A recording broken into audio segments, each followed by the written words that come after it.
আরে রক্ত কমে গেছে তাতে ডাক্তারের কাছে হেমাটোলজিস্টের কাছে কেন যেতে হবে একে? আসসালামু আলাইকুম সুপ্রিয় দর্শক মণ্ডলী, আমি professor doctor Mohammad Abdul Aziz, professor of haematology, Bangabandhu Sheikh Mujib medical বিশ্ববিদ্যালয় কর্মরত আছি এবং আমার নিজস্ব সেন্টার হেমাটোলজি সেন্টারের পক্ষ থেকে আপনাদেরকে শুভেচ্ছা অভিনন্দন। অনেক সময় আমাদের অপ্রস্তুত হতে হয় আর কি, যে যখন রোগীরা আমাদের সামনে এসে বলেন যে স্যার আমাদের তো গায়ে রক্ত স্বল্পতা ছিল কিন্তু হেমাটোলজিস্টের কাছে যেতে হবে বা এই ধরনের ডাক্তার আছে আমাদের জানা ছিল না। হয়তো আসছে, ধরে নেন যে যশোরের একটা অজপাড়া গায়ে থেকে আসছে, অথবা আপনি রংপুর অঞ্চলে ভৃঙ্গমারি থেকে আসছে, অথবা রূপসা থেকে পাথুরিয়া যে কোনো এক জায়গা থেকে আসতেছে, কিন্তু তারা হেমাটোলজিস্ট সম্বন্ধে তাদের ধারণা থাকে না। আসলে আমরা এর জন্য দায়ী, আমরা হেমাটোলজিস্টরা অথবা আমাদের এই প্রফেশনে দায়ী, কারণ রক্ত রোগ বিশেষজ্ঞ যে আলাদা কিছু একটা বিশেষজ্ঞ, এইটাই আমরা মানুষকে আজ পর্যন্ত জানাতে পারি নাই। অনেক সময় দেখা যায় যে আমরা বলি না যে আমাদের অনেকগুলো প্রবাদ আছে, এই মার কাছে মাসির গল্প করিস না আর কি, তারপরে আমাদের যে বলে যে 7 খণ্ড রামায়ণ পড়ে সীতাকার মাসি, ঘটনাগুলো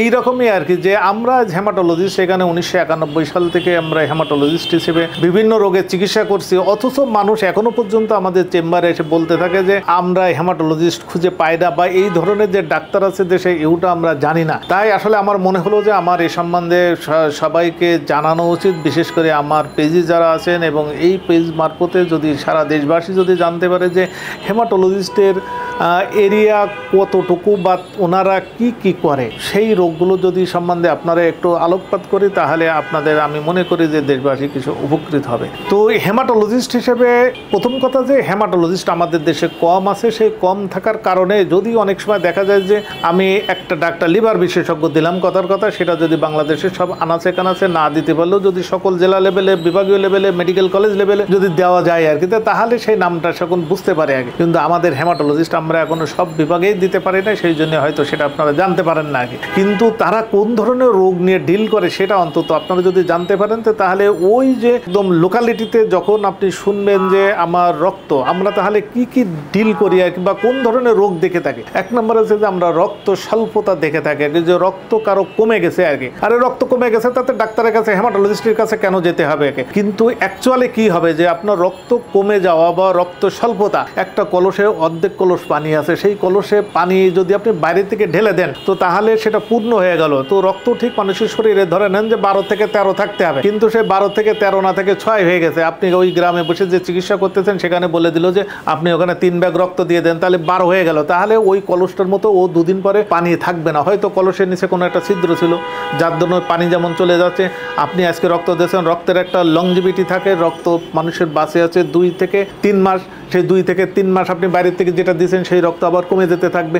তাহলে মূল কাজটা হচ্ছে যেটা রক্ত স্বল্পতা কেন হলো বা রক্ত শূন্যতা কেন হলো, এই কেনর উত্তর বের করার জন্য আমরা যারা হেমাটোলজিস্ট তারা আমরা এখানে বসে আছি আর কি। তো তাহলে খুব জরুরি কথা যেটা একটা হলো যে আমরা রক্ত স্বল্পতা দেখি, রক্তের আধিক্য যেমন সেওটা বিভিন্ন ধরনের সেওটা যেমন দেখা হয়, তবে রক্ত স্বল্পতা এই দেশে খুব কমন, প্রায় 55% মানুষে এটা রক্ত স্বল্পতায় ভোগে। অতএব সেটা নিয়ে আমরা এখানে আমরা হেমাটোলজিস্টরা দেখি, এবং সেটার কারণ এবং তার প্রতিকার কি, তার চিকিৎসা কি, এগুলো নিয়ে আমরা বলি। ঠিক তদ্রূপ এরকম যেমন রক্ত স্বল্পতা যেমন গেলে রক্ত অস্বাভাবিক রক্তক্ষরণ, এটা নিয়েও আমরা হেমাটোলজিস্টরা আমরা এই ধরনের রোগ কি অস্বাভাবিক রক্তক্ষরণ হতে পারে। কিছু ক্ষেত্রে দেখবেন যে বাচ্চা একদম জন্ম নেছে, বাচ্চা সেই বাচ্চার নাড়ি থেকে কেটে দিয়েছে মায়ের, তখন দেখা যাচ্ছে তার রক্ত বন্ধ হচ্ছে না। অথবা কোনো জায়গায় যদি আরো একটু বাচ্চা মনে করেন যে ক্রোলিং করতেছে অথবা যে ফুটবল খেলতেছে, এরকম বাচ্চাদের দেখা যাচ্ছে যে কোনো জায়গায় কেটে গেল, অথবা কোনো কারণবশত যদি ছুরি দিয়ে একটু কেটে দেয়, তো ওই রক্ত, মানুষের রক্ত কোনো জায়গায় কেটে গেলে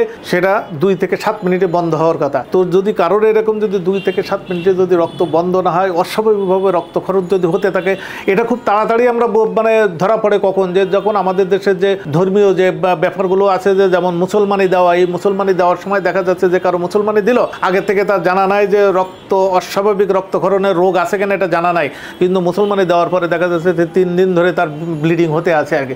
তো তার লাইফ তো তখন তো এন্ডেঞ্জার, মানে একদম ভয়ঙ্কর অবস্থার মধ্যে চলে যায়। তাহলে আপনার মূল কথা যে আপনার অস্বাভাবিক রক্তক্ষরণ, সেখানেও আমরা হেমাটোলজিস্টরা এই ধরনের রোগ দেখে থাকি। আর বাদ বাকি যেটা আপনারা যেটা দূর থেকে যেটা বোঝেন যে হেমাটোলজিস্টরা শুধুমাত্র ক্যান্সার পেশেন্ট দেখে আর কি, আসলে ব্যাপারটা এরকম না।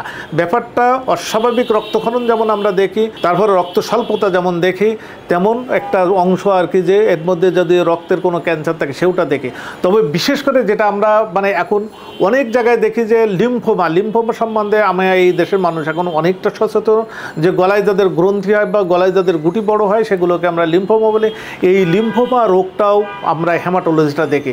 তাহলে অনেকগুলো ডিজিজের নাম বললাম যেগুলো হয়তো আপনার লোকাল যে ডক্টর সেই ডক্টর কিছুটা হয়তো আজ করতে পারবে, যে রক্ত স্বল্পতা বা রক্তের আধিক্যতা বা এরপরে যদি তার কারো মানে ডাব্লিউবিসির এই ধরনের যদি কোনো ক্যান্সার থাকে, যে এখন মাইলোব্লাস্টিক লিউকোমিয়া, এখন মাইলয়েড লিউকোমিয়া, ক্রনিক গ্রুপের অনেকগুলো ডিজিজ আছে যেগুলো এইরকম লোকালিটিতে বেশি ধরা পড়ে, লিম্ফোমা, মাইলোমা এই ধরনের ডিজিজ। আর সর্বোপরি যেটা আমি বললাম যে অস্বাভাবিক রক্তক্ষরণ, এই অস্বাভাবিক রক্তক্ষরণ আর একটা জিনিস না বললেই নয়, যেটা আমাদের দেশে আরও খুব বেশি আর কি, প্রায় 10 থেকে 11% মতো আছে আর কি, যে থ্যালাসেমিয়া।